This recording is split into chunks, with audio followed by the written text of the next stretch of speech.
In my experience, there are 3 different types of first home buyers. And they're each kind of like how you would decide what you're gonna have for dinner. The first type doesn't really care what they eat, as long as it's food. The second type wants something very specific, and it doesn't matter how long it takes them to get it, that's what they want. And the third type knows what they definitely don't want and kind of what they do want, but they'll know it when they see it. And that third type perfectly describes me and my partner and how we ended up buying this house. My name's Nick Roberts, and this is First Home DIYers.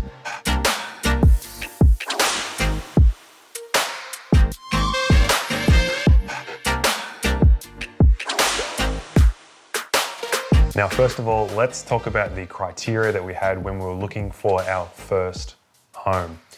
Bre, my partner, who I'm sure you'll see pop up in some of the future videos, and I looked for a house for about a year in the Newcastle area. And we saw a total of, I believe it was about 80 open homes. I also work in video production, and one of the big things that we do is film houses when they go up for sale. So I've, over the course of my career, probably seen about 1,000 different houses in the Newcastle area as well. So after all of that, we knew what we definitely didn't want and a few key features about what we definitely did want. One of those things was a lot of natural light. We don't like dark spaces, and some bigger rooms where it really mattered. Things like the master bedroom and the kitchen as well. So we had heaps of space to move around where the both of us would often be. I've seen so many houses that have been put up for sale that have been done in a flip and flop type manner. Real slap job, really not enough attention to detail. And you would go to open homes and see things that people have done, and there'd just be either really stupid things that the owners have done previously, or things that have been done so poorly that you would have to fix it as soon as you moved in. But at the same time, we didn't want a house that was so old and so poorly looked after that we'd have to do literally everything to it. And this house, I think, is a good combination of all of those things. Basically, all of these renovations and changes that we're going to be doing are going to be done well thought out, and I'm not saying we're gonna not spare any expense. It's more so that we would rather spend the money in the first place and get it right the first time and not have to fix it again in the near future. One last thing before we start the house tour, if there's any companies or businesses who want to be a part of this journey as we try and renovate this house, I've got some contact information in the description below. She say I'm a triple, honey, welcome to Trivago. Tell me who you know, who is you tripping for a follow. Alrighty, so we'll start off in the master bedroom for the tour.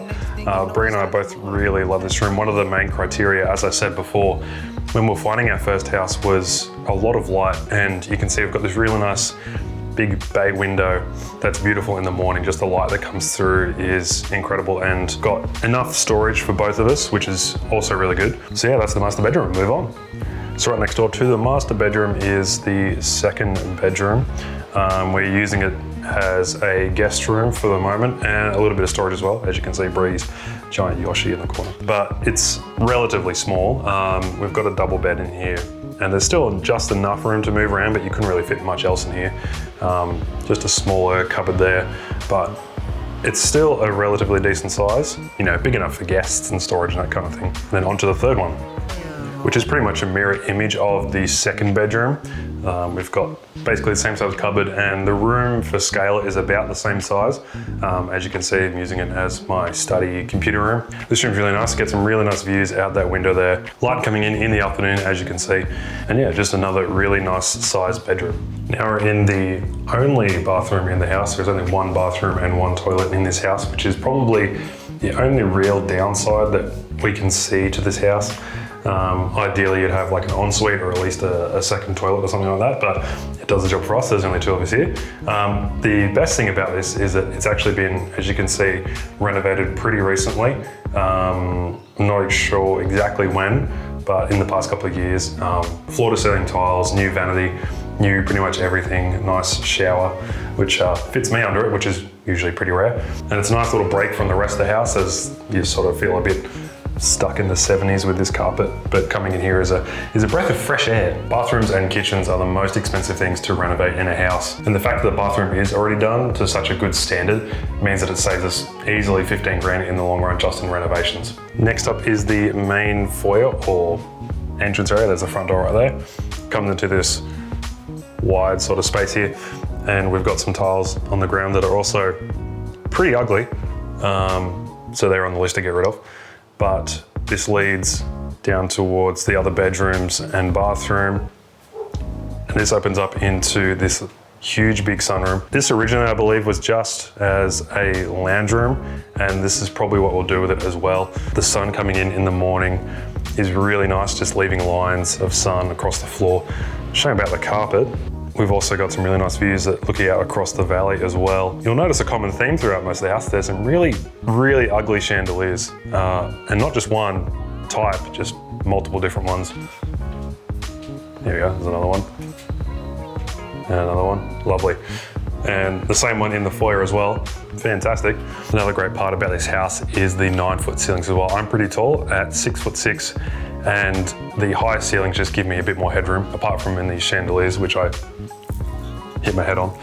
But the extra height in the room makes it feel so much more open, and the space is so much bigger and lighter as well, which again is one of those criteria that we were looking at originally. You can tell we're first home buyers because pretty much all our dining furniture is outdoor furniture for the win. But this connects straight into the kitchen through another sliding door, which is bizarre again, but this is also a really nice room that we both love. Again, the big criteria for us when we were looking for a house was natural light, and as you can see, this has absolute shit tons of it. Beautiful big window that looks out into that room. Again, this is one of those rooms that was also really good that it had been renovated relatively recently, I'd say within the last 20 years or so. Again, kitchens and bathrooms are really expensive to try and renovate. This has been done to quite a good standard.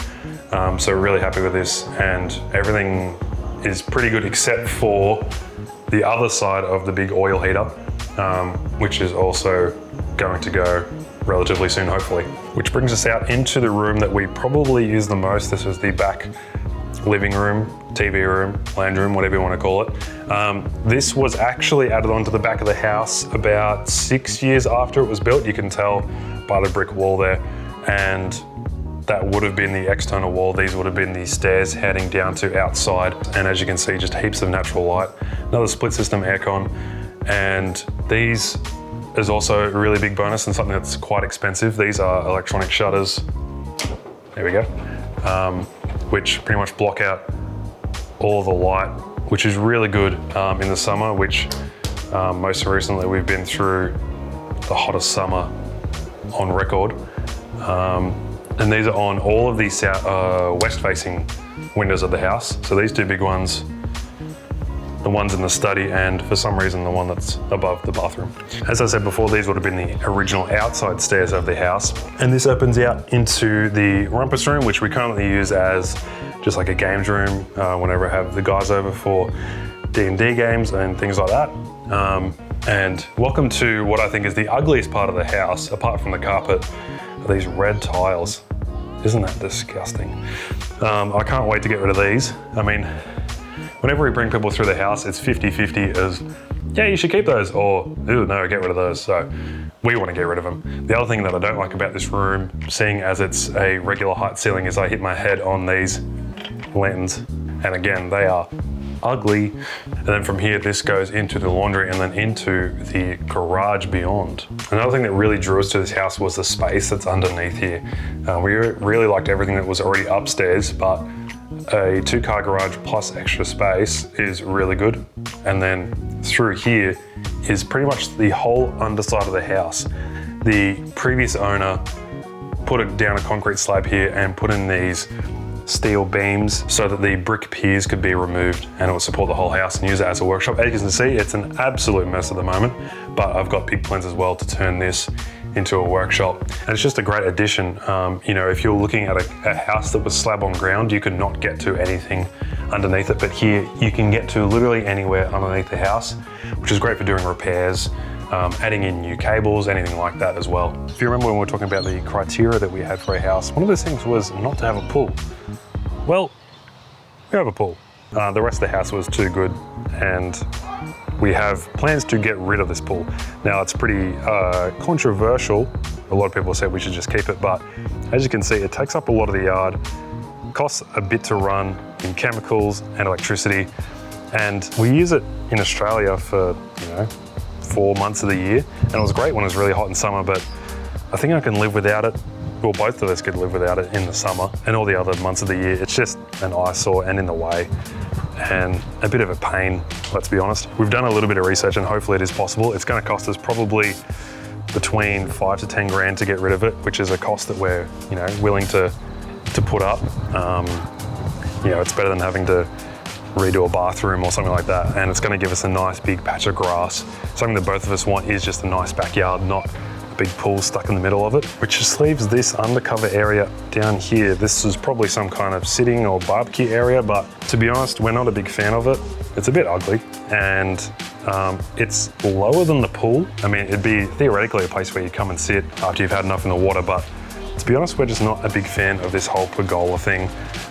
It doesn't really serve much of a purpose, but we do have plans for it. So stay tuned for the third video in this series, which will be all about the renovations we have planned. So this out here is our back deck. Hello. And this is a suspended slab, which was added on with this back of the house addition that was done in the mid 80s, I believe. And it's a really nice area. This railing is way too low, and it's pretty old school, so we're gonna get rid of that. It's nicely tiled, and it has heaps of space for us, and again, a really nice view over the rest of the area, and a bit of a view of the pool. The scaffolding, that's only temporary. If you watch the next video, you'll see why that's there. So that concludes the house tour. In the upcoming videos, we've got what we've already done to the house, and then our plans for renovations to this house.